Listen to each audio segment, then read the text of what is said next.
cancer, c'est une maladie qui peut affecter tous les organes.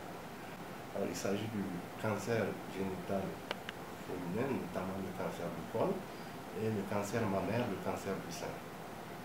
Pour le cancer du col, ce sont généralement ce qui alerte la femme pour venir à la consultation, ce sont des saignements anormaux qui sont en dehors du cycle menstruel, mais également donc, des saignements après rapport sexuel. Ça peut alerter, ou alors des pertes blanchâtres que nous appelons, nous, dans notre jargon, le poré. Maintenant, pour le cancer du sein, c'est essentiellement donc une masse qui va apparaître dans le sein concerné. Alors, cette masse a une particularité.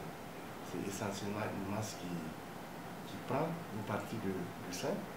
Elle peut être mobile comme elle peut ne pas être mobile, mais elle engendre une asymétrie de deux seins. Vous avez également d'autres aspects tels que les écoulements mammillaires qui peuvent être des écoulements sanglants, mais vous avez également souvent des ganglions au niveau des aisselles. Ces deux cancers ont fait l'objet d'une prise en charge par le gouvernement du Niger, où ils ont été considérés comme des cibles de la gratuité dans la prise en charge. Mais ce qu'il faut retenir, c'est que le diagnostic des cancers sont généralement anatomopathologiques. C'est-à-dire que vous allez voir les signes cliniques qui apparaissent, mais pour confirmer que c'est un cancer, il faut aller faire l'anatomopathologie. Dans l'approche de prise en charge, ce qui prend le pas à notre niveau, c'est la chirurgie. Mais il faut savoir que dans le traitement, ce n'est pas que la chirurgie. La prise en charge, au stade où nous donnons nos patientes, c'est à un stade beaucoup plus avancé, et donc la prise en charge nécessite, au-delà de la chirurgie, la chimiothérapie, la radiothérapie et dans certains cas également l'hormonothérapie.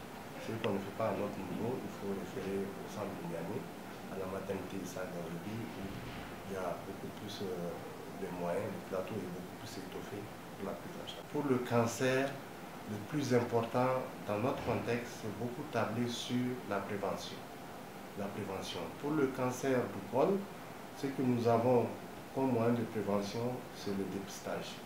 Nous faisons le dépistage au niveau de nos centres tous les jours que Dieu fait, du lundi au vendredi. Nous faisons le dépistage, nous avons un service qui fait effectivement cette activité.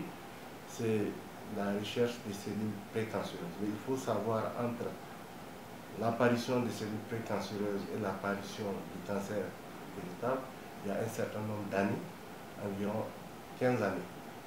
De l'apparition des cellules anormales à l'apparition de la maladie cancer en tant que telle, il y a beaucoup d'années. C'est pourquoi il est important de mettre un accent sur la prévention.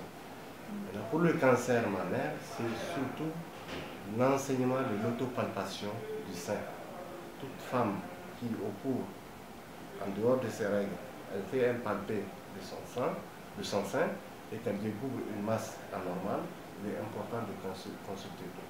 Parce que le cancer, il faut reconnaître que plus tôt on le diagnostique, mieux on améliore le pronostic vital de la patiente.